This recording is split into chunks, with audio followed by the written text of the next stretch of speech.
Bismillahirrahmanirrahim. Assalamualaikum warahmatullahi wabarakatuh. Bihamdillahi wassalatu wassalamu ala rasulillah wa ala alihi wa sahbihi wa mawalah wa la hawla wa la quwata illa billahi wa ba'du. Qala Allahu azza wa jalla ya ayyuhalladzina amanu taqullaha haqqa tuqatih wa la tamutunna illa wa antum muslimun. Faqala Allahu azza wa jalla ya ayyuhalladzina amanu taqullaha haqqa tuqatih ya ayyuhan nasu taqu rabbakumul ladzi khalaqakum min nafsin wahidah wa khalaqa minha zawjaha wa batha minhuma rijalan katsiran wa nisaa'a wattaqullaha alladzi tasaaluna bihi wal arham innallaha kana 'alaikum raqiba. Amma ba'du, ma'asyiral muslimin yang dimuliakan Allah Subhanahu wa taala. Alhamdulillah, di malam hari ini dengan izin Allah Subhanahu wa taala dan nikmat yang Allah karuniakan kepada kita,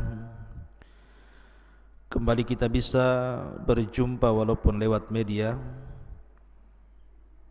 Dan ini sebuah nikmat Allah Subhanahu wa taala, kita masih diberikan kesempatan waktu untuk berthalabul ilmi. Salawat dan salam marilah kita aturkan kepada Nabi besar Muhammad sallallahu alaihi wa ala alihi wasallam. Pembahasan di malam hari ini kita akan membahas menguak rahasia makhluk terbesar yang pernah Allah Subhanahu wa taala ciptakan di alam semesta ini. Apa itu? Arsyur Rahman, arsy Allah Subhanahu wa taala. Ma'asyiral muslimin yang dimuliakan Allah Subhanahu wa taala, bicara tentang arsy, maka arsy banyak disebutkan di dalam Al-Quranul Karim dan hadis-hadis Nabi SAW tentang sifat-sifatnya. Sebut saja beberapa ayat dalam Al-Quran, contohnya surah Ghafir ayat 7, Allah katakan alladzina yahmilunal arsya wa man hawlahu yusabbihuna bihamdi rabbihim wa yu'minuna bihi wa yastaghfiruna lilladzina amanu. Malaikat-malaikat yang memikul arsy dan juga malaikat-malaikat yang ada di sekitar arsy, mereka bertasbih dengan memuji Rabb mereka, dan mereka beriman dengan Allah dan memintakan ampun akan dosa orang-orang yang beriman. Di sini Allah Subhanahu wa taala menyebut kata-kata al-arsy. Kemudian juga ayat yang lain dalam surah Al-Haqqah ayat 17, Allah katakan wa yahmilu arsya rabbika fawqahum yawma idzin thamaniyah.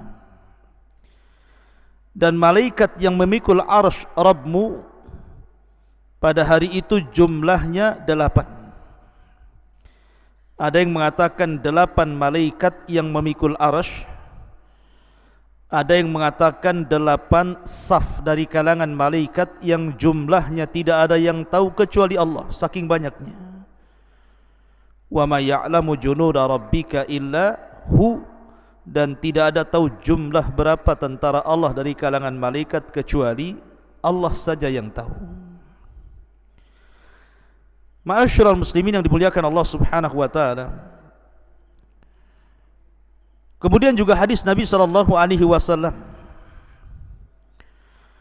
Nabi sallallahu alaihi wasallam bersabda ketika bicara tentang keistimewaan zikir kepada Allah Subhanahu wa taala, subhanallah wa bihamdihi adada khalqihi wa ridha nafsihi wa zinata arsyih wa midada kalimati. Jadi suatu ketika Nabi SAW pernah di masjid sampai waktu duha.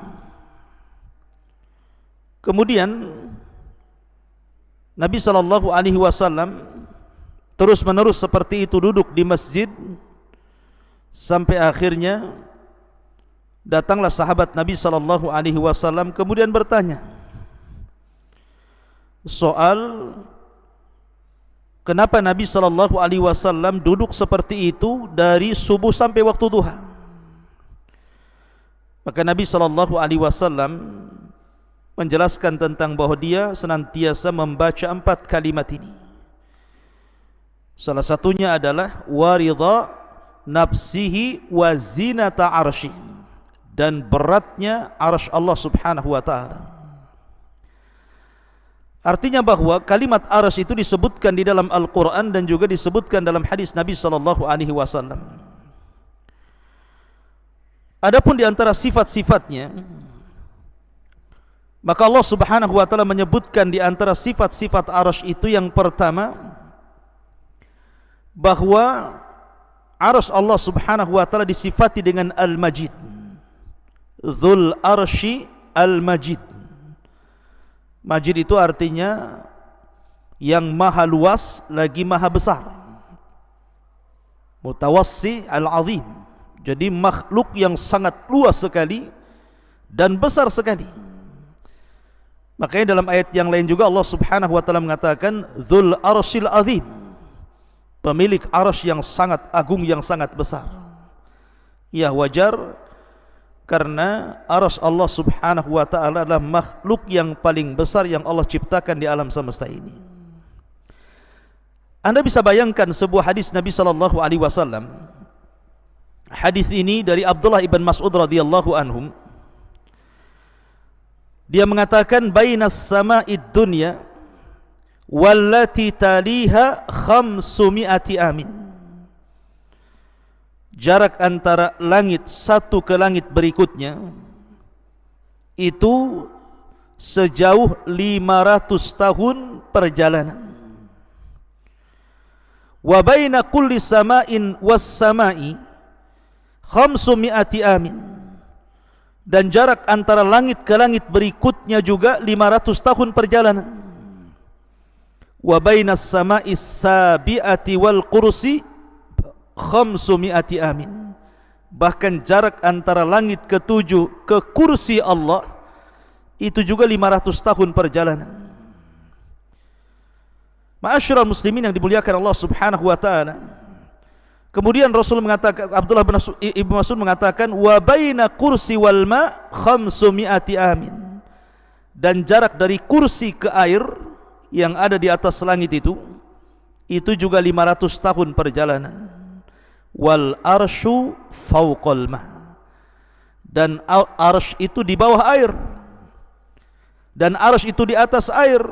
Wallahu fawqal arsy, dan Allah di atas arsy. La yakhfa alaihi syai'un min a'malikum. Allah tidak mungkin tersembunyi sedikit pun dari amal-amal kalian. Coba perhatikan di sini. Jarak bumi ke langit itu, kata Abdullah bin Mas'ud radhiyallahu anhu, itu perjalanan 500 tahun. Tentu kalimat perjalanan 500 tahun ini sesuai dengan waqi', sesuai dengan apa yang kita rasakan hari ini. Coba Anda lihat bintang yang ada di langit itu. Apabila tidak sedang hujan ataupun awan tidak sedang hitam, tentu kita bisa lihat bintang itu. Sementara menurut ulama falak, satu bintang itu besarnya bisa ratusan kali bumi. Satu bintang itu besarnya bisa ratusan kali bumi. Sementara kita hanya melihat bintang itu kecil seperti kelereng. Artinya bahwa ketika Abdullah ibn Mas'ud radhiyallahu anhu mengatakan bahwa jarak antara bumi ke langit itu 500 tahun perjalanan, masuk di akal. Al-Imam Ibnu Utsaimin rahimahullahu taala ketika memberikan catatan kepada riwayat Abdullah bin Mas'ud radhiyallahu an ini, memang perkataan ini adalah mauquf. Artinya ini perkataan sahabat Rasul sallallahu alaihi wasallam Abdullah ibn Mas'ud radhiyallahu an. Akan tetapi ini kan perkara gaib. Mengukur jarak dari bumi ke langit pertama, dari langit pertama ke langit kedua, ketiga, keempat sampai ketujuh, dari langit ketujuh sampai ke kursi, dari kursi sampai ke air, dari air sampai ke arasy. Ini kan perkara gaib. Tidak ada yang tahu kecuali Allah Subhanahu wa taala. Dan Abdullah ibn Mas'ud radhiyallahu an tidak dikenal seperti Abdullah bin Abbas suka meriwayatkan dari Israiliyat. Abdullah ibn Mas'ud itu tidak. Dia tidak dikenal suka mengambil dari riwayat Israiliyat, sehingga pertama ini perkara gaib, yang kedua Abdullah bin Mas'ud tidak terkenal mengambil dari kisah Israiliyat, maka Syekh Utsaimin menghukumi bahwa perkataan Ibnu Mas'ud itu ala hukmir raf'ihi, artinya marfu sampai kepada Nabi sallallahu alaihi wasallam. Lihat bagaimana jaraknya. Langit pertama ke kedua 500 tahun perjalanan, kedua ke ketiga 500 tahun perjalanan, ketiga ke empat 500 tahun perjalanan, begitu juga sampai ke tujuh. Berarti arsy Allah Subhanahu wa taala itu tinggi sekali, karena di atas air. Bumi, 7 lapis langit, kursi, air, arsy, dan tidak ada makhluk setelah Allah yang paling tinggi kecuali arsy Allah Subhanahu wa taala. Adapun besarnya, maka Nabi sallallahu alaihi wasallam dalam hadis Abu Dzar Al-Ghifari radhiyallahu an, dia pernah berkata, "Qultu ya Rasulullah." Aku katakan, "Ya Rasulullah, ayyuma anzala 'alaika a'zam?" Surat apa yang turun kepadamu yang paling mulia dalam Al-Quran ini? Maka Nabi SAW mengatakan ayatul kursi, ayat kursi. Kemudian thumma qal, dia mengatakan, ya Abu Dzar, mas samawatus sab'u ma'al kursi illa kahalaqati mulqatin bi ardi falatin wa fadlul arsy alal kursi ka fadlil falati alal halaqati. Ya Abu Dzar, sesungguhnya 7 lapis langit ini bila dibandingkan dengan kursi Allah, maka seperti cincin dilempar ke padang pasir. Jadi kalau seandainya kita bandingkan besarnya 7 lapis langit itu, yang satu langit saja, langit dunia terbentang dari barat ke timur, utara dan selatan, hampir tidak ada batas dan tidak ada tepinya. Lah besarnya langit pertama digabungkan dengan langit kedua, digabungkan dengan langit ketiga, keempat, kelima, keenam sampai ketujuh, kemudian dibandingkan dengan besarnya kursi,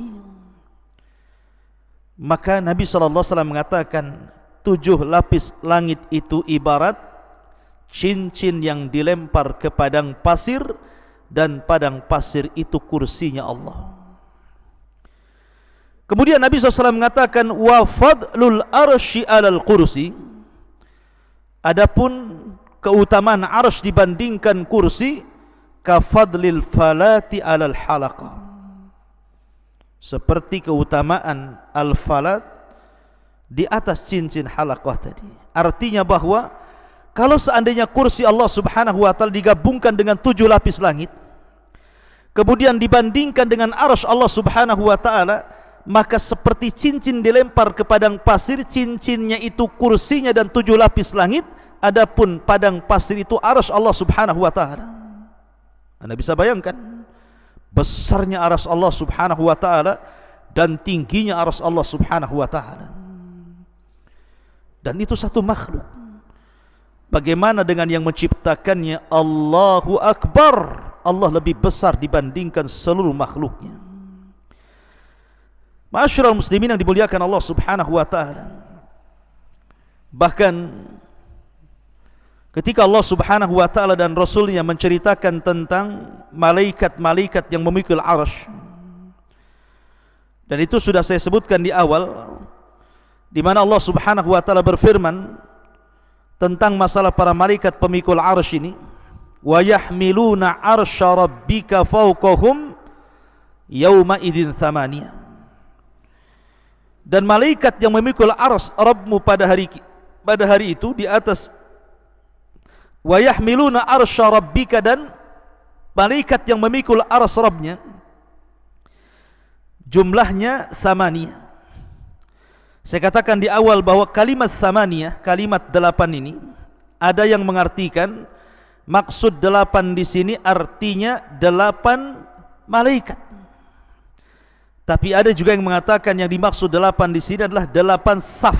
Jadi malaikat itu bersaf-saf ketika memikul arsy Allah Subhanahu wa taala sehingga jumlahnya 8 saf.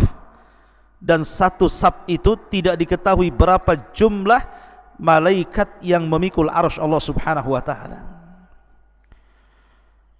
Nabi SAW pernah bersabda dalam hadis Jabir bin Abdullah radhiyallahu anhu, "Adzina li an uhadditsa an malakin min malaikatillah min hamalatil arsy." Telah diizinkan kepadaku oleh Allah Subhanahu wa taala agar aku menceritakan tentang satu malaikat dari sekian malaikat-malaikat Allah, dari malaikat-malaikat pemikul arsy. Perhatikan di sini. Nabi SAW ingin menceritakan berapa besarnya malaikat dari sekian para malaikat yang memikul arsy Allah Subhanahu wa taala. Kata Nabi SAW, "Innama baina sakhmati udhunihi ila atikihi masirata sab'umi'ati amin." Jarak antara daun telinga malaikat pembawa arsy ini sampai ke pundaknya itu sama dengan 700 tahun perjalanan. Dari daun telinga sampai bahunya di sini. Panjangnya lehernya malaikat pemikul arsy itu sejauh 700 tahun perjalanan. Subhanallah, ini baru mensifati lehernya saja. Kemudian dijelaskan juga, ini baru menjelaskan lehernya. Kata Nabi SAW, dan tingginya malaikat ini, malaikat pemikul arsy ini, kakinya, rijlahu, qad maraqat rijlahul arda sabi'ata wal arsyu ala mankibihi wa huwa yaqul subhanak aina kuntu wa aina takun. Di mana kedua kaki malaikat pemikul arsy ini nembus sampai ke lapisan langit yang paling dasar. Bayangkan, kedua kaki malaikat pemikul arsy ini menembus sampai ke dasar yang paling dalam dari lapisan-lapisan bumi. Kemudian badannya menjulang menembus lapisan-lapisan 7 langit yang ada di langit, sampai melintasi kursi, sampai melintasi air, sampai kemudian pundaknya baru memikul arsy Allah Subhanahu wa taala. Seraya berkata, subhanak aina kunt wa aina takun. Lihat bagaimana besarnya malaikat pemikul arsy ini. Satu malaikat saja, lehernya dari telinga sampai ke bahu perjalanan 700 tahun perjalanan. Kemudian kakinya menembus lapisan bumi yang paling dasar dari 7 lapis bumi, kemudian badannya menjulang sampai menembus 7 lapis langit, sampai menembus kursi, sampai menembus air, kemudian bahunya memikul arsy Allah Subhanahu wa taala. Itu satu malaikat. Kalau yang mentafsirkan bahwa yang dimaksud dalam Al-Quran wa yahmilu arsya rabbika fawqahum yawma idzin thamaniyah, dan yang memikul arsy Rabbmu fawqahum yawma idzin thamaniyah, di atas mereka pada hari itu thamaniyah, 8 sab-sab malaikat yang tidak ada yang tahu jumlah mereka kecuali Allah. Berarti jumlah malaikat yang sebesar itu ramai sekali, tidak tahu jumlahnya kecuali Allah. Semua bahu mereka memikul arsy Allah Subhanahu wa taala, betapa besarnya arsy Allah subhanahu wa ta'ala dipikul oleh malaikat yang tidak tahu jumlahnya, sementara badan mereka sudah saya sifati sebagaimana sabda Nabi SAW, seperti itu besarnya para pemikul arsy Allah subhanahu wa ta'ala. Dan kalau yang dimaksud thamaniyah 8 pemikul arsy, 8 malaikat pemikul arsy, maka 8 malaikat pemikul arsy sebesar yang tadi sifatkan Nabi SAW. Subhanallah, la haula wala quwata illa billah. Allahu akbar. Ma'asyiral muslimin yang dimuliakan Allah subhanahu wa ta'ala, dan arsy Allah subhanahu wa ta'ala itu memiliki tiang-tiang. Makanya dalam sebuah hadis Nabi SAW mengatakan, yus'akun nas yaumal qiyamah fa akunu awal man yafiq fa idza bi Musa akhadha biqaimati min qawami'il arsy. Pada hari kiamat manusia akan dipingsankan, maka aku orang yang pertama kali siuman, maka aku melihat Musa sedang memegang satu di antara tiang-tiang arsy Allah subhanahu wa ta'ala. Artinya arsy itu punya tiang. Kemudian juga arsy adalah atapnya sorga. Jadi sorga itu di bawah arsy, dan arsy itu adalah atapnya sorga Firdausil A'la, sebagaimana sabda Nabi SAW, idza sa'altumullaha fas'alul Firdausil A'la fa innahu a'lal jannah wa fawqahu arsyur rahman. Apabila kalian hendak meminta sorga, mintalah sorga Firdaus, sorga yang paling tinggi, karena atapnya sorga ini adalah arsy Allah subhanahu wa ta'ala. Dan setiap hari matahari selalu datang menemui Allah subhanahu wa ta'ala dan sujud di bawah arsy Allah subhanahu wa ta'ala. Dalam sebuah hadis yang dikeluarkan Bukhari dan Muslim, ketika para sahabat melihat dan juga Nabi SAW, matahari hendak tenggelam, matahari itu hampir tenggelam ke arah barat. Maka Rasul mengatakan, ya Abadar, atadri aina taghrub? Abadar, kamu tahu enggak matahari itu kemana perginya ketika dia tenggelam?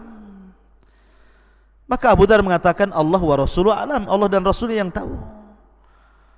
Maka Rasul mengatakan, mustaqarruha tahtal arsy, dia kembali menghadap Allah di bawah arsy-Nya. Fa innaha tadhhabu hatta tasjuda tahtal arsy. Matahari itu ketika tenggelam dia berupaya pergi menghadap Allah, kemudian sujud kepada Allah di bawah arsy Allah subhanahu wa ta'ala. Imam Nasai menambahkan, tasta'dhinu fayu'dhanu laha wa yushiku an tasta'dhina fala yu'dhana laha.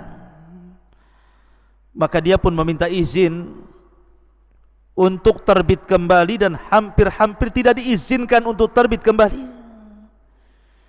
Dalam riwayat hampir-hampir dia meminta izin terbit dari barat, tetapi Allah subhanahu wa ta'ala belum mengizinkannya, dan kelak pada hari kiamat akan mengizinkannya, di mana matahari akan terbit dari barat dan akan tenggelam ke arah timur. Dari sini menunjukkan bahwa matahari ini setiap tenggelam dia menghadap Allah, kemudian sujud di bawah arsy Allah subhanahu wa ta'ala. Ma'asyiral muslimin yang dimuliakan Allah subhanahu wa ta'ala, ada perselisihan para ulama, apakah arsy ini makhluk yang pertama kali dicipta Allah ataukah yang lainnya. Ada yang mengatakan bahwa makhluk yang pertama kali diciptakan Allah adalah arsy, dan itu berdasarkan hadis Abdullah ibn Amr, kataballahu maqadira al-khalaiq qabla an yakhluqas samawati wal ard bi 50 alfa sanatin qala wa arshuhu 'alal ma. Allah subhanahu wa ta'ala mencatat takdir-takdir seluruh makhluk sebelum Allah ciptakan langit dan bumi 50.000 tahun, dan arsy Allah subhanahu wa ta'ala berada di air, berada di atas air. Ada juga yang mengatakan bahwa yang pertama kali diciptakan Allah adalah cahaya dan kegelapan, dan ini yang dikuatkan oleh Imam Ibn Jarir. Ada juga yang mengatakan bahwa yang pertama kali diciptakanlah air. Ada juga yang mengatakan bahwa yang pertama kali diciptakan adalah al-qalam. tetapi pendapat mayoritas para ulama sebagaimana dinyatakan Syekhul Islam Ibn Taimiyah rahimahullahu taala dan yang dikuatkan oleh Al-Imam Ibn Hajar Al-Asqalani rahimahullahu taala, bahwa yang pertama kali diciptakan Allah adalah Arsy sebelum yang lainnya. Artinya Arsy adalah ciptaan Allah yang pertama dan yang terbesar, dan Arsy seolah-olah menjadi kubah seluruh makhluk yang diciptakan Allah setelahnya. Ma'asyiral muslimin yang dimuliakan Allah Subhanahu wa taala, Arsy sebesar ini rupanya bisa bergoncang. Arsy sebesar ini rupanya bisa bergegar dan bergoncang. Kapan itu? Ketika kematian seorang sahabat Nabi sallallahu alaihi wasallam, Sa'd bin Mu'adz. Abi Sa'id Al-Khudri radhiyallahu anhu mengatakan, ihtazzal arsyu li mauti Sa'd bin Mu'adz. Sesungguhnya Arsy Allah Subhanahu wa taala bisa bergoncang, bisa bergegar, bisa bergoyang karena kematian Sa'd bin Mu'adz. Bahkan wa futihat lahu abwabus sama, semua pintu-pintu langit terbuka saat kematiannya. Wa syahidahu sab'una alfan minal malaika, bahkan 1000 dari kalangan malaikat, 70.000 dari kalangan malaikat turun dan menyaksikan kematian Sa'd bin Mu'adz. Walam yanzilu ilal ardi qabla dhalik, dan malaikat-malaikat tidak pernah turun sebelumnya kecuali karena kematian Sa'd ibn Mu'adz radhiyallahu anhu. Ma'asyiral muslimin yang dimuliakan Allah Subhanahu wa taala, inilah di antara keterangan tentang masalah Arsy Allah Subhanahu wa taala. Lalu apa itu Arsy? Arsy itu apa sebenarnya? Ma'asyiral muslimin yang dimuliakan Allah Subhanahu wa taala, kalau kita mengacu ke bahasa Arab, Arsy itu memiliki beberapa makna. Yang pertama, Arsy itu artinya singgasana raja. Arsy itu artinya adalah singgasana raja. Sarir, as-sarir lil malik, singgasana bagi seorang raja. Dan itu sebagaimana isyarat firman Allah Azza wa Jalla, walaha arsyun azim. Ketika Hudhud melihat istana Ratu Balqis, maka Hudhud mengatakan di hadapan Sulaiman, walaha arsyun azim, dan wanita itu, ratu itu memiliki singgasana yang sangat besar. Artinya bahwa secara bahasa Arsy itu as-sariru lil malik. Ada juga yang mengatakan secara bahasa bahwa Arsy itu syaqful bait, atap rumah itu disebut Arsy. Makanya ketika Nabi SAW menyebutkan tentang ruhnya syuhada, kal qanadil al mu'allaqa bil arsy, seperti ruh yang diletakkan di kendil-kendil kemudian digantung di atap-atap Arsy. Ada juga yang mengatakan yang dimaksud Arsy secara bahasa itu artinya tiang dari sesuatu, tiang dari sesuatu. Kemudian juga ada yang mengatakan bahwa Arsy juga, ada yang mengatakan bagian dari punggung kaki, bagian daripada punggung kaki, wallahu alam. Tetapi Al-Imam Ibnu Katsir rahimahullahu taala ketika menjelaskan tentang makna Arsy Allah Subhanahu wa taala, ketika mereka mengatakan apakah kursi adalah Arsy, kemudian ulama menjawab bahwa kursi sendiri Arsy sendiri. Adapun kursi adalah maudhi'u qadamar rahman, tempat berpijaknya kedua kaki Allah Subhanahu wa taala. Ini menurut pendapat yang paling sahih, dan Arsy itu jauh lebih besar dibandingkan itu. Dan Arsy adalah singgasana Allah Subhanahu wa taala yang memiliki tiang-tiang yang besar sekali, kemudian juga memiliki lebar yang luar biasa, memiliki besar yang sangat besar, dan dipikul oleh 8 malaikat atau 8 saf para malaikat. Dan Arsy Allah Subhanahu wa taala makhluk yang pertama kali diciptakan Allah Subhanahu wa taala. Itu menurut Al-Imam Ibnu Katsir rahimahullahu taala dalam kitabnya Al-Bidayah wan Nihayah. Wallahu a'lam bissawab. Mungkin ini yang bisa sampaikan, mudah-mudahan ada manfaatnya. Subhanakallah bihamdika asyhadu an la ilaha illa anta astaghfiruka wa atubu ilaik. Allahu ta'ala a'lam. Assalamualaikum warahmatullahi wabarakatuh.